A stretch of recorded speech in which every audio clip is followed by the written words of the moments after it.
Hey guys, John from Sluice here with another product from you today. Today, from Sluice, we're bringing you the Pocket Sluice. Now this is a great little expedition sluice, easy to carry along with you. What you're going to do, this is obviously is not for production. This is going to be for testing areas, sampling. Maybe you might want to just take this along with your pan if you want to, if you're out checking spots and stuff. It's going to be something just to do a quick check. But I mean, this works just like your regular sluice box. Basically, you're just going to set her down in the water, find the right flow for it with the angle. I think right about there would look good. And then normally, of course, you're going to want to take some kind of a rock or something, set on top of it so she doesn't move.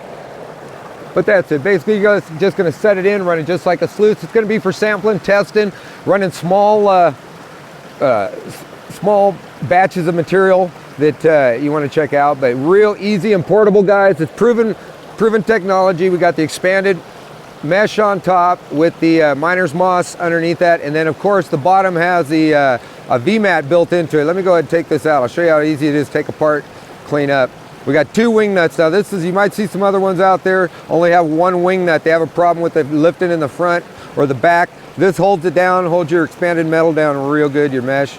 So once we take this off, as far as cleanup goes, now you can run it like this. You can take the mesh and the carpet out, and then you also have your V-matting in there. This would work great as a small cleanup sluice if you wanted to just clean up some concentrates, something like that. You've got a real small V-mat. So you got different options, guys. You can run it just with the V-mat, with the carpet, or with the moss, all three. But again, this is your Pocket Sluice out now from Sluice.